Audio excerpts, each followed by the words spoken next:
Magandang araw sa inyong lahat, mga kaluluwang uhaw sa kaalaman at naghahanap ng liwanag sa mundo ng misteryo. Narito na naman tayo, nakahanay sa kaban ng mga kwento at kaugalian na bumubuo sa kaluluwa ng ating mga kultura. Ako ang inyong gabay, handang isama kayo sa isang paglalakbay na magbubunyag ng mga lihim na hinabi ng panahon at pananampalataya. May mga araw sa ating kalendaryo na hindi lamang marka ng lumipas na oras, kundi mga pintuan patungo sa ibang dimensyon. Mga araw kung saan ang tabing sa pagitan ng ating mundo at ng kabilang buhay ay tila manipis na manipis. Ang araw na ito ay isa sa mga iyon. Isang panahon kung saan ang mga espiritu ng nakaraan ay naglalakad sa piling natin at ang bawat desisyon, bawat gawa ay maaaring magkaroon ng malalim na kahulugan o mas malalim pang kahihinatnan. Mag-ingat sa bawat hakbang dahil sa araw na ito, hindi lamang tayo ang nagmamasid. Ang ikawon ng Nobyembre. Sa Pilipinas, ito ay mas kilala bilang Undas o Araw ng Mga Patay. Ito ay isang petsa na malalim na nakaugat sa puso at kaluluwa ng bawat Pilipino. Isang sandali ng paggunita, paggalang at pag-aalay. Hindi lamang ito simpleng holiday. Ito ay isang ritual, isang paglalakbay pabalik sa ating mga pinagmulan, isang pagkilala sa ikot ng buhay at kamatayan. Sa buong bansa, ang mga pamilya ay nagtitipon, lumalakbay pauwi sa kanilang mga probinsya, naghahanda para sa isang sagradong pagtitipon sa sementeryo. Ang araw na ito ay tulay sa pagitan ng mundo ng mga buhay at ng mga namayapa, isang paalala na ang pag-ibig ay hindi natatapos kahit sa kabila ng kamatayan. Ito ay isang paanyaya upang balikan ang mga alaala, magbigay pugay, at harapin ang misteryo ng kabilang buhay ng may paggalang. Sa kontekstong Kristiyano, partikular sa simbahang Katolika, ang ikauno ng Nobyembre ay All Saints' Day o Araw ng Lahat ng Mga Santo. Ito ay isang solemne at banal na araw na inilaan upang bigyang pugay ang lahat ng mga santo at martir, kilala at hindi kilala, na kasalukuyan ng nasa langit. Sila ang mga huwaran ng pananampalataya at kabanalan na nagsumikap sa kanilang buhay upang sundin ang kalooban ng Diyos. Sa araw na ito, ang mga deboto ay lumalapit sa mga simbahan upang ipagdiwang ang misa, nagdarasal para sa mga santo, humihingi ng kanilang pamamagitan para sa iba't ibang pangangailangan. Ngunit sa Pilipinas, ang diwa ng araw ng lahat ng mga santo ay malalim na nagkaisa sa araw ng lahat ng mga kaluluwa, All Souls Day, sa ika-2 ng Nobyembre, kaya't ang dalawang araw ay madalas na ginugunita bilang isang malawak na pagdiriwang ng undas. Ito ang panahon kung saan ang mga Pilipino ay nagbibigay pugay hindi lamang sa mga santo, kundi higit sa lahat sa kanilang mga mahal sa buhay na yumao na. Sa mga libingan, ang mga pamilya ay nagdadala ng mga bulaklak, nagsisindi ng kandila, at nag-aalay ng mga panalangin. Ito ay isang pagkakataon upang humingi ng kapayapaan para sa mga kaluluwa sa purgatorio, humiling ng gabay mula sa mga ninuno, at manalangin para sa kalusugan, kasaganahan sa ani, tagumpay sa pag-aasawa, o proteksyon mula sa masasamang espiritu. Ang mga panalangin ay nagiging tulay, nagdadala ng mga mensahe ng pag-ibig at pag-asa sa kabila ng pisikal na paghihiwalay. Mahalaga ring tandaan na bago pa man dumating ang Kristyanismo, ang mga katutubong Pilipino ay mayroon ng malalim na paggalang sa mga kaluluwa ng kanilang mga ninuno na tinatawag nilang anito. Ang mga anito ay pinaniniwalaang nagbabantay at nagpoprotekta sa pamilya at madalas silang sinasamba at inaalayan. Sa paglipas ng panahon, ang mga paniniwalang ito ay hindi nawala, kundi naghalo at nag-evolve kasama ng mga tradisyong Kristiyano, lumilikha ng isang natatanging porma ng paggunita sa mga patay na likas sa kulturang Pilipino. Ito ang dahilan kung bakit ang undas ay hindi lamang isang relihiyosong okasyon, kundi isang kultural na pagpapakita ng pagkakaisa ng pamilya at malalim na paggalang sa nakaraan. Ang kasaysayan ng undas, partikular sa Pilipinas, ay isang mayamang tapiserya ng mga relihiyosong doktrina at sinaunang katutubong paniniwala. Upang lubos nating maunawaan ang lalim ng araw na ito, kailangan nating bumalik sa pinagmulan. Sa dalawang magkaibang agos na sa kalaunan ay nagtagpo at lumikha ng isang natatanging ilog ng tradisyon. Una, naroon ang pananampalatayang Kristiyano. Ang konsepto ng paggunita sa mga banal na kaluluwa ay may mahabang kasaysayan.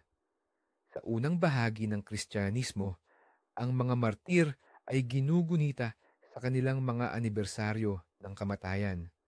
Ngunit sa paglipas ng panahon, habang dumarami ang mga santo, naging imposibleng gunitain silang isa-isa.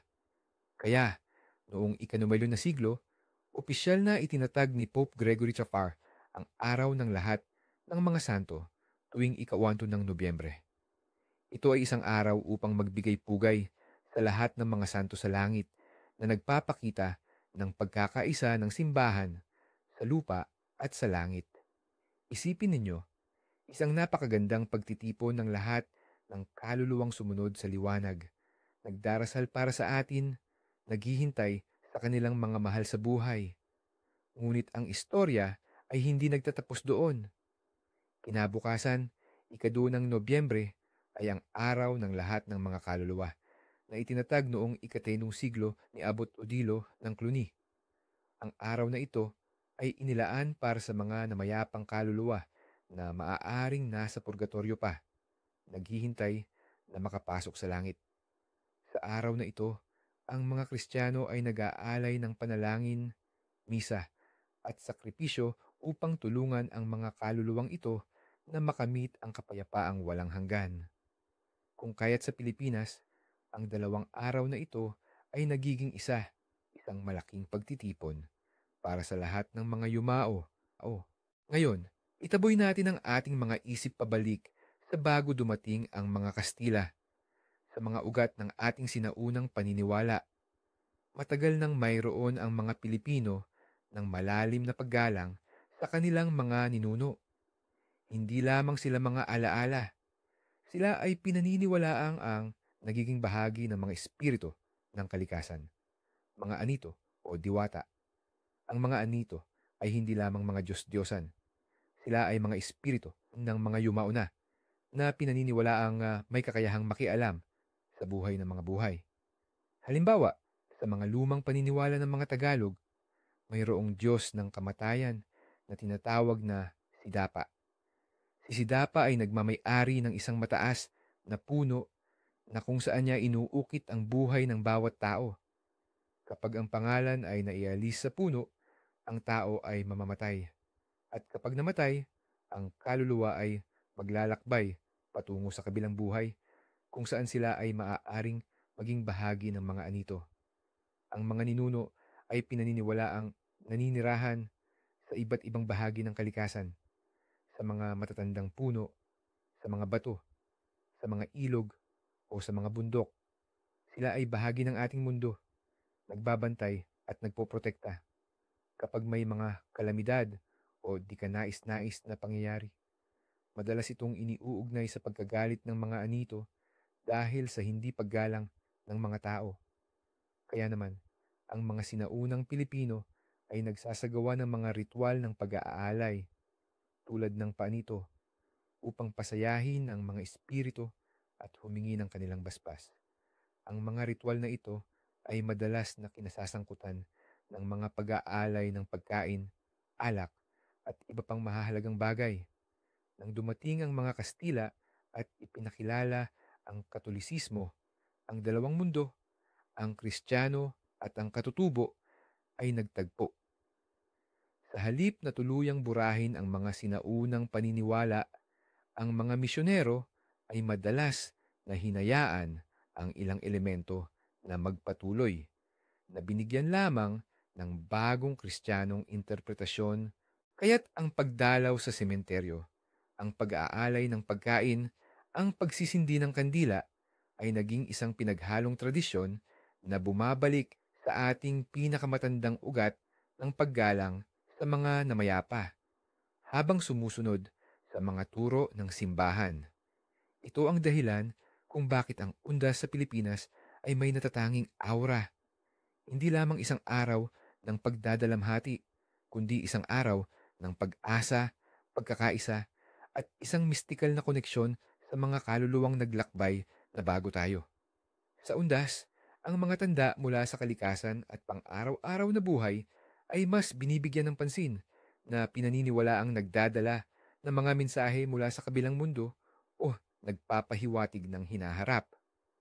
Narito ang ilang folk omens na dapat bigyang pansin. 1. Panahon sa undas. Kung maaraw at malinaw ang langit sa ikautos ng Nobyembre, sinasabing magiging sagana ang ani sa susunod na taon. Ang sikat ng araw ay sumisimbolo sa pagpapala at biyaya ng mga kaluluwa para sa mga buhay. Ngunit kung umuulan at madilim ang araw, ito ay tanda ng hirap o suliranin sa susunod na panahon o pagluha ng mga kaluluwang nangangailangan ng panalangin. 2. Dami ng bumibisita sa sementeryo. Kung marami ang bumisita sa sementeryo, tanda raw ito ng mabuting taon. Ang maraming tao ay nangangahulugan ng maraming kaluluwang ginugunita na nagdadala ng mas maraming basbas. Kung kakaunti, maaaring maging malungkot ang susunod na taon para sa komunidad. 3. Paglipad ng mga ibon sa sementeryo. Ang paglipad ng mga kawan ng ibon, lalo na ang mga itim na ibon tulad ng uwak, sa ibabaw ng sementeryo sa oras ng pagdalaw ay sinasabing nagdadala ng mensahe mula sa mga yumao. Kung sila'y tahimik at paikot-ikot, kalmado ang mga kaluluwa. Kung maingay at magulo ang kanilang paglipad, maaaring may kaluluwang hindi pa natahimik at nangangailangan ng panalangin. 4. Pag-apula ng kandila. Kung biglang mamatay ang kandilang sinindihan sa puntod, hindi ito magandang senyales. Ito ay maaaring indikasyon na ang kaluluwa ay may gustong iparating na hindi pa nagawa o may presensya ng masamang espiritu. Kung muling sisindihan at agad na mamamatay muli, kailangan ng mas matinding panalangin at pag-aalay. 5. Pagsulpot ng paru-paro. Kung may paru-parong lumipad sa loob ng bahay o sa tabi ng puntod sa undas, lalo na kung ito ay itim o puti, sinasabing ito ay ang kaluluwa ng isang mahal sa buhay na bumibisita. Igalang ito at huwag itaboy dahil ito ay tanda ng pagmamahal at pagbabantay mula sa kabilang mundo. Paghugot ng hininga sa puntod. May paniniwala na kung ikaw ay humugot ng malalim na hininga habang nagdarasal sa puntod ng isang mahal sa buhay, maaaring ito ay nagdadala ng masamang enerhiya o sakit. Iwasang gawin ito sa takot na ang espiritu ng karamdaman ay dumikit sa iyo. 7. Pagtunog ng kampana. Ang pagtunog ng kampana ng simbahan sa undas ay hindi lamang tawag sa misa, kundi isang paalala na ipanalangin ang mga kaluluwa. Ang bawat tunog ay sinasabing nakakagaan ng pasanin ng mga nasa purgatorio. Ang mga panaginip sa gabi ng undas ay pinaniniwalaang mas malalim ang kahulugan at madalas na direktang konektado sa mga kaluluwa ng ating mga ninuno o sa kabilang buhay. Hindi lamang ito simpleng pangarap, kundi maaaring mga mensahe, babala o payo. Pangarap na nakikita ang namatay na mahal sa buhay. Kung mapanaginipan mo ang isang kamag-anak o kaibigan na yumao na, ito ay madalas na nangangahulugang sila ay bumibisita. Maaaring sila ay nagpaparamdam upang sabihin na sila ay nasa kapayapaan o may gusto silang iparating na mensahe. Bigyang pansin ang kanilang sinasabi o ginagawa sa panaginip. Kung sila ay nakangiti at mukhang masaya, tanda ito ng kanilang kaligayahan. Kung sila ay malungkot o nagagalit, maaaring nangangailangan sila ng panalangin o may hindi pa nasasara sa inyong relasyon. Pangarap na nasa sementeryo. Kung mapanaginipan mo ang iyong sarili sa sementeryo, ito ay maaaring sumisimbolo sa iyong pagtanggap sa kamatayan o sa iyong pagharap sa mga nakaraang isyu. Kung ang sementeryo ay tahimik at payapa, ito ay tanda ng kapayapaan sa loob mo. Kung ito ay magulo o nakakatakot, maaaring may mga takot ka o mga hindi nalutas na problema na dapat harapin. Pangarap na nagpaparamdam ang espiritu. Kung sa iyong panaginip ay may nararamdaman kang presensya ng espiritu ngunit hindi mo nakikita o may mga kakaibang tunog, ito ay maaaring babala mula sa kabilang buhay. Maaaring may kailangan kang baguhin sa iyong buhay o may paparating na pagsubok, humingi ng gabay at proteksyon. Pangarap na lumilipad. Ang panaginip na lumilipad ay madalas na sumisimbolo sa kalayaan at pagtaas sa ibabaw ng mga problema. Sa undas, ito ay maaaring mga hulugan na ang iyong kaluluwa ay nakadarama ng koneksyon sa mga kaluluwang lumipad na at nararamdaman mo ang kanilang presensya at suporta. Pangarap na nahuhulog. Ang panaginip na nahuhulog ay karaniwang simbolo ng kawalan ng kontrol o takot. Sa undas, maaaring ito ay isang babala na mag-ingat sa mga desisyon o sitwasyon na maaaring magdulot ng kapahamakan o isang paalala na manatiling matatag sa iyong pananampalataya. Ang mga isinilang sa ikawan ng Nobyembre sa ilalim ng mistikal na anino ng undas ay pinaniniwalaang nagtataglay ng natatanging pagkatao at kapalaran. Sila ay madalas na itinuturing na may malalim na koneksyon sa espiritual na mundo. Tila ba sila ay pinagkalooban ng kakaibang pananaw o sensitibong pakiramdam. Sensitibo at intuitibo. Ang mga undas babies ay madalas na lubhang sensitibo sa mga emosyon ng iba at may matalas na intuisyon. Tila ba kaya nilang makaramdam ng mga bagay na hindi nakikita o nasasabi ng karaniwang tao.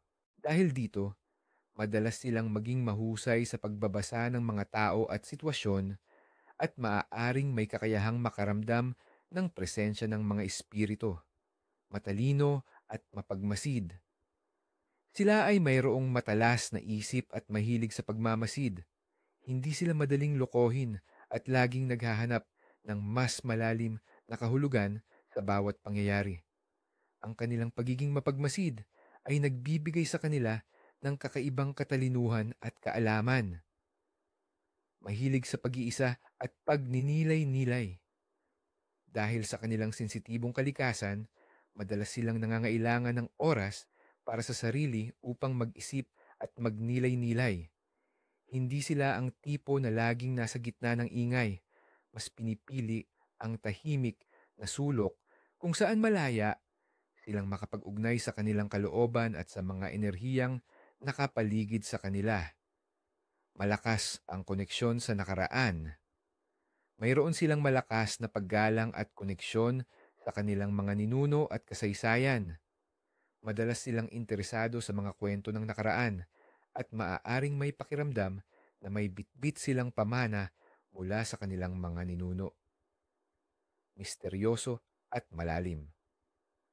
Ang kanilang pagkatao ay madalas na may bahid ng misteryo. Hindi sila madaling basahin at mayroong malalim na panloob na mundo na hindi madaling ibahagi sa lahat. Ito ang nagbibigay sa kanila ng kakaibang karisma at pang-akit. Protektado ng mga kaluluwa. Ayon sa ilang paniniwala, ang mga isinilang sa undas ay pinaniniwalaang binabantayan ng mga kaluluwa ng mga namayapa na nagbibigay sa kanila ng proteksyon at gabay sa buhay. Bagamat walang partikular na name day sa tradisyong Filipino tulad ng sa ibang kultura, ang araw ng lahat ng mga santo ay araw ng paggunita sa maraming pangalan ng mga banal. Gayunpaman, sa araw na ito, na ikauto ng Nobyembre, ang kalendaryo ng mga Katoliko ay nagtatampok ng mga santo na nagmula sa iba't ibang panahon at lugar. Ilan sa mga pangalang ipinagdiriwang sa araw na ito ay Santo Benigno, Saint Benignus, isang pari na nagmisyonaryo sa Gaul at martir. Ang pangalang Benigno ay nangangahulugang mabait o magiliw. Ang mga taong may pangalang Benigno ay madalas na inilalarawan bilang mga individual na may malalim na pagmamahal sa kapwa, mapagkaloob at laging handang tumulong.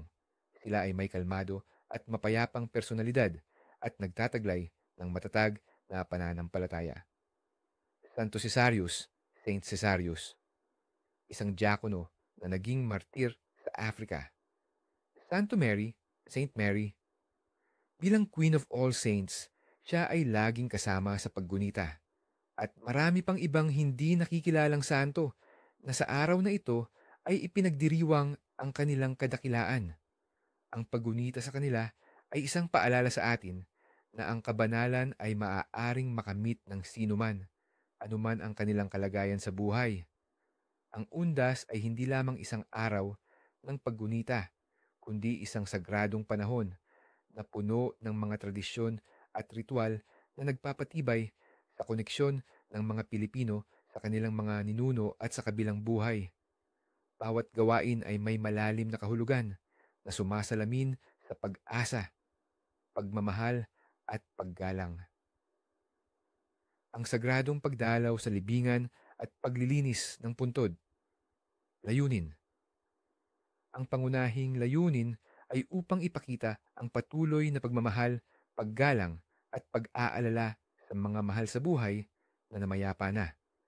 Pinaniniwalaan din na sa paglilinis at pagpapaganda ng puntod, nabibigyan ng kapayapaan at karangalan ang mga kaluluwa na nagdudulot ng basbas sa mga buhay. Ito rin ay pagkakataon upang pisikal na makapag-ugnay sa lugar ng kanilang huling hantungan. Ano ang kailangan?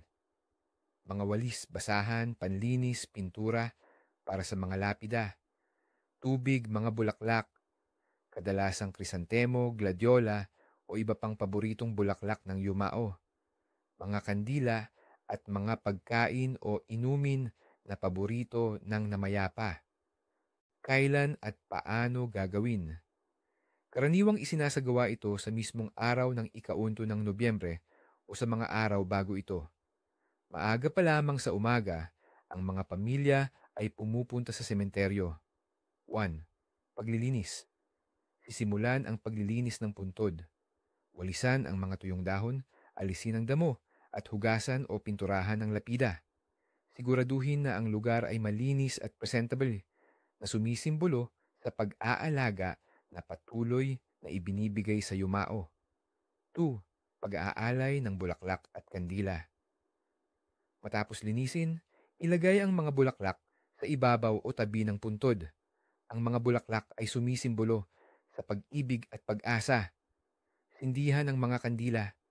Ang liwanag ng kandila ay sumisimbolo sa walang hanggang liwanag ni Kristo at nagsisilbing gabay sa kaluluwa ng namayapa.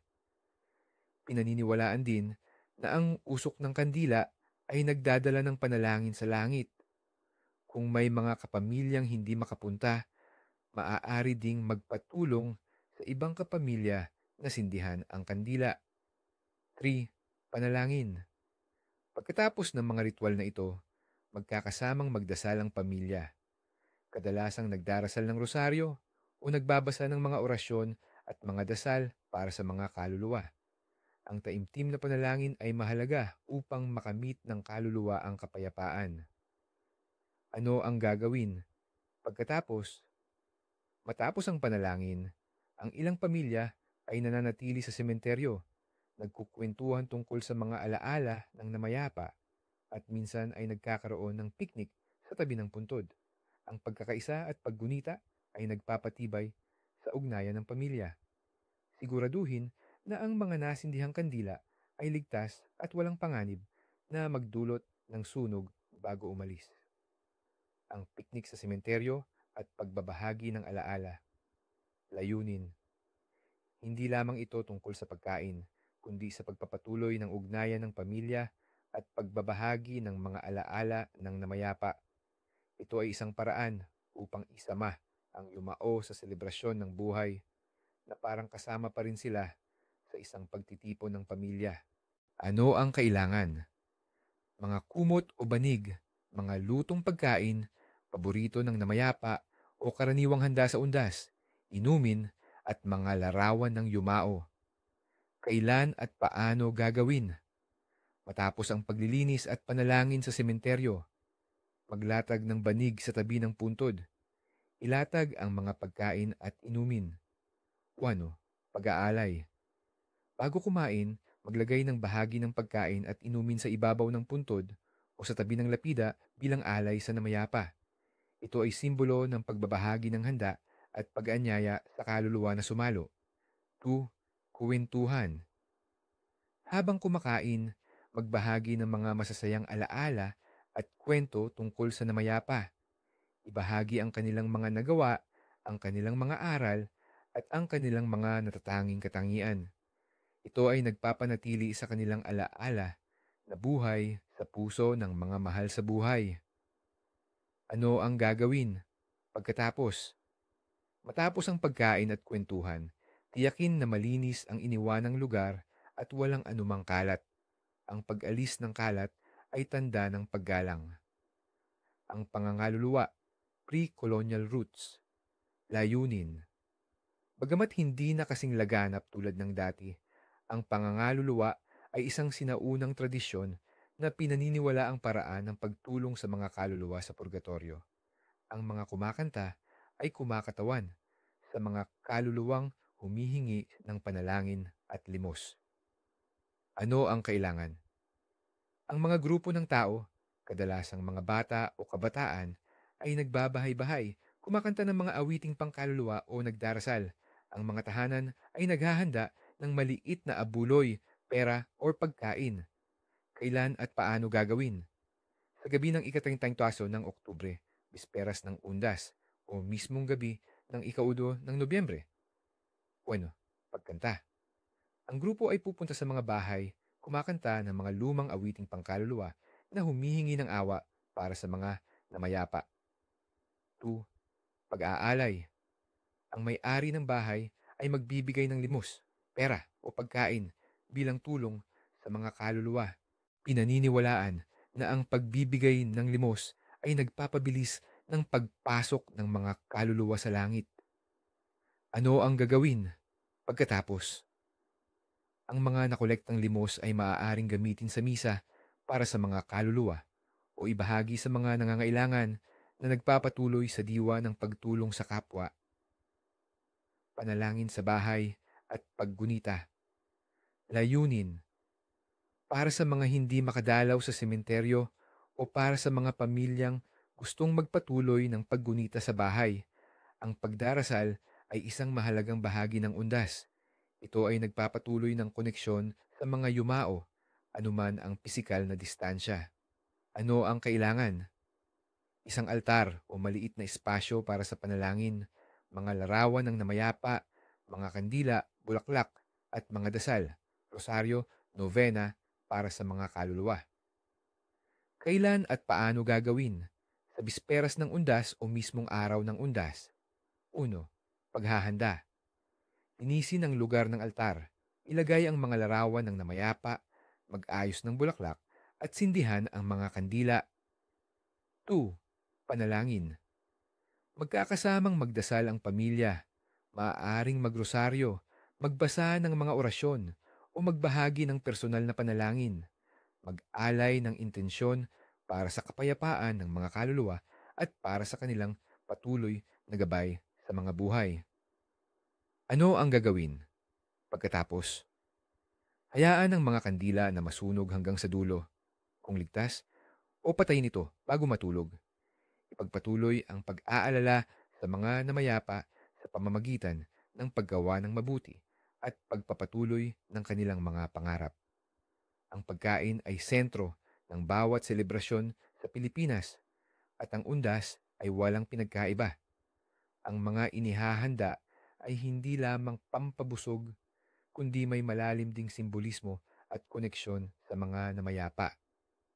Paboritong pagkain ng yumao. Ang pinakamahalagang tradisyon ay ang pagluluto ng mga paboritong pagkain ng namayapa. Ito ay isang pagkilala sa kanilang pagkatao at isang paraan upang isama sila sa hapagkainan. Ito ay maaaring adobo, sinigang, pansit, o anumang lutuin na mahal nila. Ang isang bahagi nito ay inaalay sa puntod at ang natira ay pinagsasaluhan ng pamilya. Kakanin. Ang mga kakaanin o mga pagkain gawa sa malagkit na bigas ay napakahalaga. Suman o bikoma na at puto. Ang mga ito ay simbolo ng pagkakaisa at pagdikit ng pamilya na pinaniniwalaan ding nagpapatibay ng ugnayan sa pagitan ng mga buhay at ng mga namayapa. Ang kanilang pagiging malagkit ay nagpapahiwatig ng pagkapit ng alaala at pag-ibig. Inipit at puto-bumbong. Sa ilang rehiyon, inihahanda rin ang mga espesyal na kakanin na ito. Tubig at kape. Laging mayroong sariwang tubig at kape na inaalay sa puntod. Ang tubig ay sumisimbolo sa buhay at paglilinis, habang ang kape ay pampagising sa mga kaluluwa na galing sa mahabang paglalakbay. Mga prutas. Ang sari-saring prutas ay inaalay din na sumisimbolo sa kasaganahan at pagpapala. Ang mga pagkaing ito ay hindi lamang pinagsasaluhan ng pamilya, kundi inaalay din sa puntod, na tila ba sila ay naghahanda ng isang piging para sa mga kaluluwa ng kanilang mga mahal sa buhay. Ito ay isang paraan upang ipadama na hindi sila nakakalimutan at ang kanilang lugar sa pamilya ay nananatiling buo.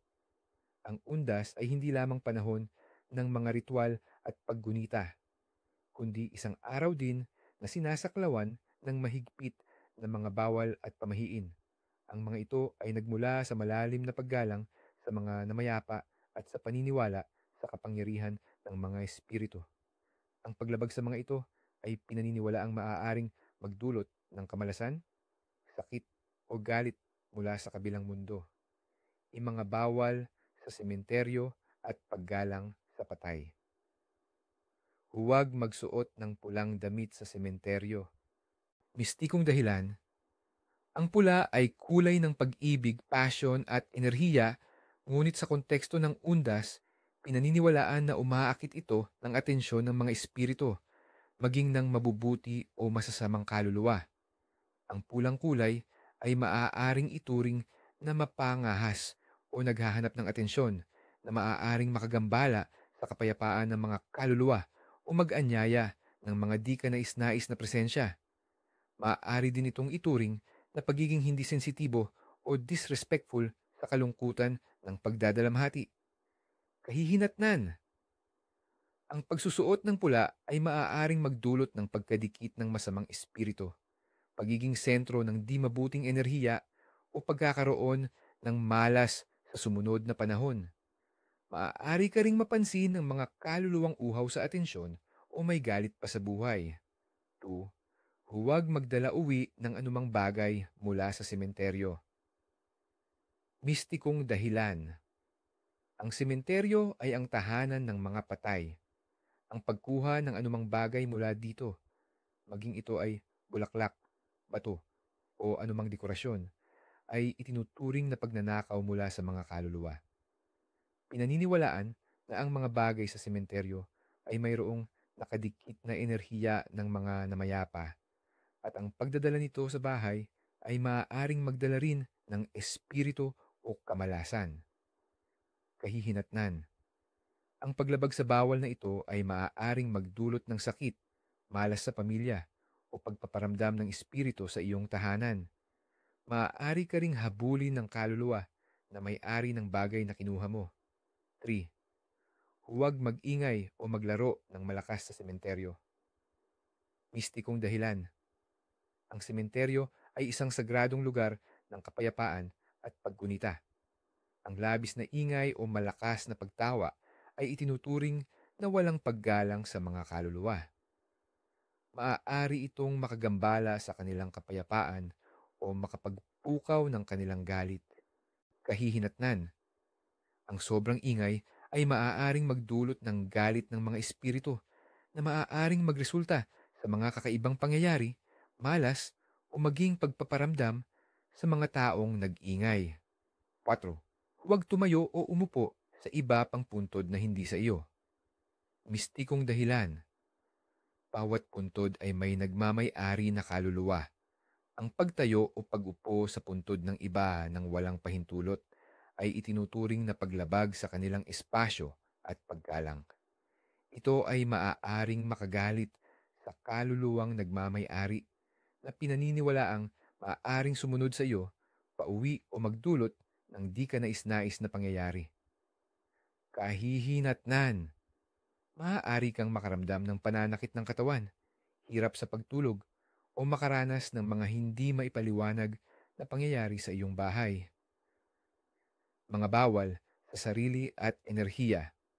5. Huwag magrereklamo o magmumura habang nasa sementeryo. Mistikong dahilan. Ang mga negatibong salita at damdamin ay pinaniniwalaang umaakit ng negatibong enerhiya at mga masasamang espiritu. Sa sagradong araw ng undas, ang mga salita ay may mas malalim na kapangyarihan. Ang pagrereklamo ay nagpapakita ng kawalan ng pagpapahalaga sa buhay at sa mga kaluluwang nagsakripisyo. Kahihinatnan. Maaari kang umuwi na may bitbit na malas o mas madaling maapektuhan ng mga negatibong presensya. Ang mga reklamo ay maaaring magkatotoo o magdulot ng patuloy na kamalasan sa iyong buhay. 6. Huwag magpa-picture sa lahat ng puntod, lalo na kung hindi kilala. Mistikong dahilan. Ang pagkuha ng litrato ng mga puntod na hindi mo naman kamag-anak ay itinuturing na walang paggalang. Pinaniniwalaan na sa pagkuha ng litrato, kinukuha mo rin ang enerhiya o bahagi ng kaluluwa ng namayapa na maaaring magdulot ng pagkadikit ng espiritu sa iyo o sa iyong kamera. Kahihinatnan. Maaari kang magkaroon ng di maipaliwanag na problema sa iyong mga larawan o makaranas ng mga paranormal na pangyayari. Maaari ding lumabas ang mga kakaibang anomaly sa iyong mga kuha. 7. Huwag magwalis sa gabi ng undas, lalo na sa bahay. Mistikong dahilan. Sa gabi ng undas, pinaniniwalaan na ang mga kaluluwa ng mga namayapa ay bumibisita sa kanilang mga dating tahanan. Ang pagwawalis sa gabi ay tila pagtataboy sa kanila na maaaring makagalit sa mga kaluluwang bumibisita. Maaari ding mawalis palabas ang anumang swerte na dinala ng mga bumibisitang espiritu. Kahihinatnan. Ang pagwalis sa gabi ay maaaring magdulot ng kamalasan sa pamilya, pagkawala ng swerte, o pagpaparamdam ng galit na kaluluwa.